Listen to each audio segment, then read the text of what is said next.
وبالتالي من حقهم ياخد التحقيق مجراه وياخد القانون مجراه ويتحدد جلسة ويفرج عنهم شأنهم شأن أي متهم. وده حقهم كأبناء أمة عربية. نحن لا نفرق بين عربي تونسي وعربي مصري وعربي سوداني، كلنا قدام أمام القانون سواء.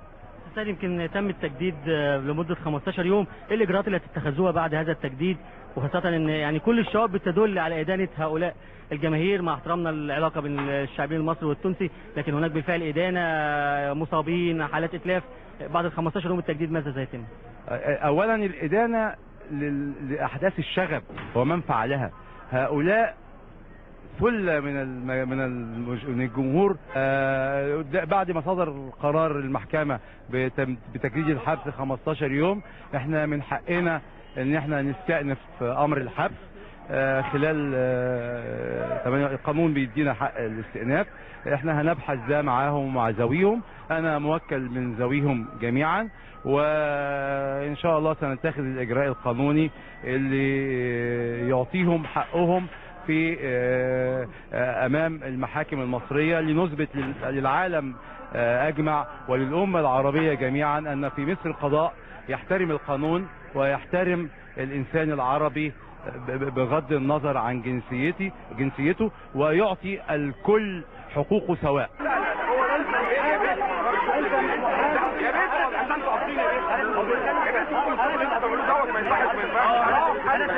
حرام اللي بيحصل ده. احنا شايفين يا بيه قدامنا ماليش دعوه بالقرايه يا باشا. انت مش شايف عينك على القنوات الفضائيه ضرب الضباط وضرب الحدود. انت بص معايا التفاصيل زي كده عشان ايه؟ انت لما انت ما تبقوش تبقوا مصريين اساسا ليه ولا محامين ولا تموتوا باي صله يا بيه حرام عليكم كده تتكلم فيها، ولما تحب تلاقي نفسك لا يا بيه النخبه في الدفاع مش كل حاجه اسمها الماديات ما ينفعش. مش كل حاجه الماديات اللي لا ما ده صوت عالي طبعا، صوت عالي وعلى حق.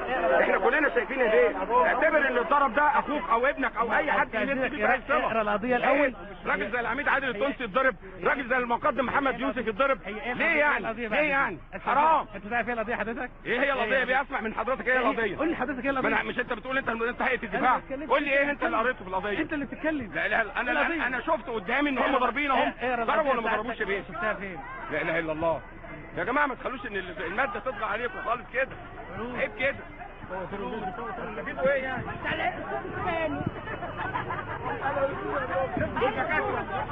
كل دي خلاص بقى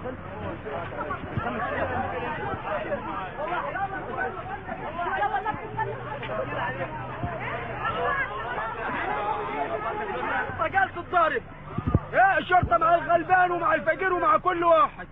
الشرطه مع الحاج ما تتضربش، هو بياخد قرشين من الناس دي. واحنا بقينا ملجأ للكلاب. ولا احنا بقينا ملطشه لجميع الدول. جميع الدول كلها ملطشه احنا فيها. ما كنتش خرجوا من الاستاد والله. والله كانوا اتضربوا من الاستاد.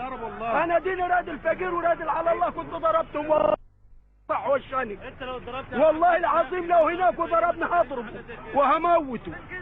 ما ينفعش حضرتك اللي حصل ده، وانت حضرتك كنت ضابط شرطه وعارف ينفع ان الضباط بتاعتنا اللي هي حماة الوطن وحماتنا كلنا يتضربوا كده ويتهانوا؟ الكلام ده يرضي ربنا يا استاذ مدحت؟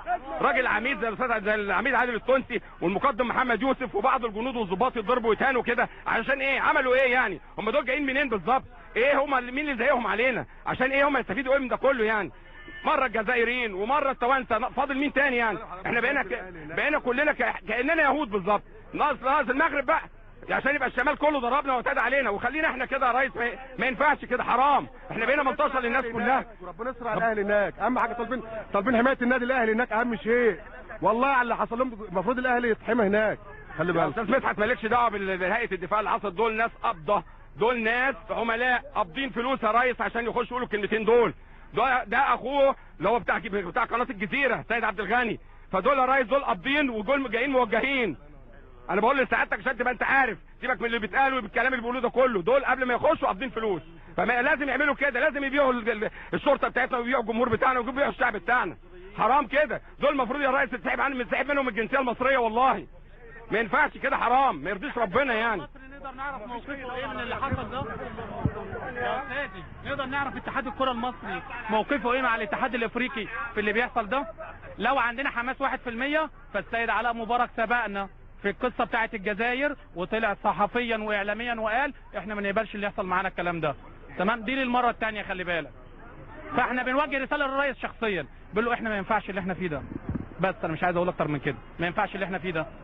يمكن السؤال او المفاجاه اللي احنا يمكن لسه عارفينها حالا ان الاستاذ محمود عبد الغني الموكل بالدفاع عن الجماهير التونسيه اللي اعتدت بالضرب والاتلاف في استاد القاهره واعتدى على رجال الشرطه المصريين هو شقيق احد مذيعي قناه الجزيره العربيه. يمكن قناه الجزيره دائما واخده خط ضدنا حتى يمكن مدير تحرير قناه الجزيره، اخو رئيس تحرير قناه الجزيره.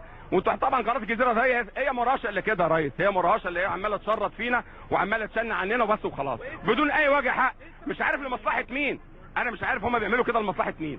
من محكمة شمال القاهرة يمكن الحكم النهاردة بتمديد حبس المتهمين حسام بالحاج، هيثم بن عمار، منصور بن سالم، محمد عزيز قنديل، محمد عزيز مملوك، مروان بن محمد، محمد وهبي، حسام بن المنيف، أسامة بن مصطفى، أيمن عبد الحميد، محمد سامي بن محمد، مروان بن محمد مصباحي، وعبد الله بالقاسم. حكمت المحكمة النهاردة محكمة شمال بتمديد حبس المتهمين لمدة 15 يوم وما زالت القضية مستمرة. ويمكن زي ما سمعنا الاستاذ السيد عبد الغني المحامي ما زالت القضية مستمرة وما زال هناك استئناف وزماننا الأمور تصل إلى الحل الطبيعي إن شاء الله.